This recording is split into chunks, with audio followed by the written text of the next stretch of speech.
السلام علیکم۔ آج ہم لوگ جانیں گے حضرت نوح علیہ السلام کی کشتی کے بارے میں۔ حضرت نوح علیہ السلام کی کشتی پر کون سوار ہوا تھا؟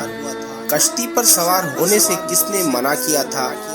بے ایمان لوگوں کو اللہ تعالی نے کیا سزا دی؟ آخر میں کشتی کہاں جا کر ٹھہر گئی؟ حضرت آدم علیہ السلام کے ایک لمبے عرصے بعد حضرت نوح علیہ السلام پیدا ہوئے۔ یہ اللہ تعالیٰ کے چنے ہوئے شروع کے نبیوں میں سے ایک نبی تھے۔ یہ حضرت ابراہیم علیہ السلام سے سینکڑوں سال پہلے آئے تھے۔ اللہ تعالیٰ نے انہیں نبی اور رسول بنا کر بھیجا۔ اس زمین پر بھیجے گئے یہ پہلے پیغمبر تھے۔ قرآن مجید کی 71ویں سورہ النوح میں ان کا ذکر تفصیل سے کیا گیا ہے۔ حضرت نوح علیہ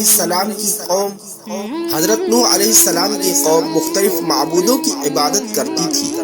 وہ اپنی قوم کو دعوت دیتے تھے کہ صرف ایک اللہ کی عبادت کرو، نہ کہ دوسرے معبودوں کی۔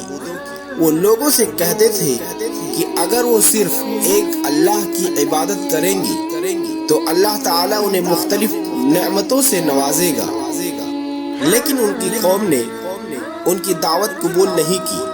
حضرت نوح علیہ السلام سے لوگ اختلاف کرنے لگے اور ان کے دشمن ہو گئے، سوائے چند لوگوں کے جو اللہ تعالیٰ پر ایمان لائے۔ حضرت نوح علیہ السلام اپنے قوم کی وجہ سے غمگین رہا کرتے تھے۔ ایک دن اللہ تعالیٰ نے حضرت نوح علیہ السلام سے وحی کے ذریعے رابطہ کیا۔ ان سے کہا گیا کہ ان کی قوم دعوت قبول نہیں کرے گی سوائے کچھ لوگوں کے۔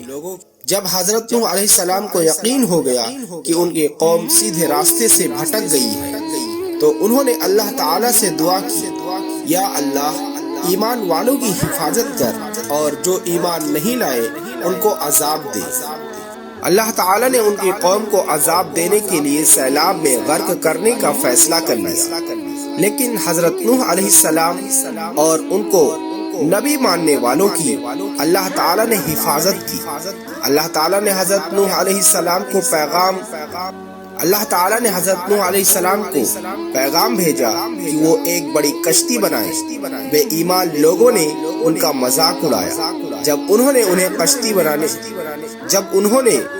کشتی بناتے ہوئے دیکھا، انہیں اس کشتی کے بنانے کا مقصد نظر نہیں آ رہا تھا، کیونکہ وہ وہاں نہ کوئی سمندر تھا اور نہ ہی دریا۔ جلد ہی کشتی بن کر تیار ہو گئی۔ اگلے دن طوفانی بارش ہونی شروع ہو گئی۔ حضرت نوح علیہ السلام اپنے ماننے والوں اور کچھ جانوروں کے ساتھ اس کشتی پر سوار ہو گئے۔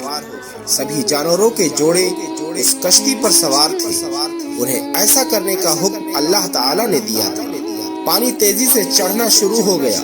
حضرت نوح علیہ السلام کی بیوی اور بیٹے نے کشتی پر سوار ہونے سے منع کر دیا تھا۔ ان کے بیٹے نے کہا کہ وہ پہاڑ کی چوٹی پر چڑھ جائے گا، پہاڑ کی بلندی تک پانی نہیں پہنچ پائے گا اور وہ بچ جائے گا، لیکن ہر طرف پانی ہی پانی تھا۔ آخر میں نافرمان قوم اس پانی میں غرق ہو گئی۔ کشتی اور اس پر سوار سارے لوگ اور جانور محفوظ رہے۔ اللہ تعالیٰ ان کی حفاظت کر رہا تھا۔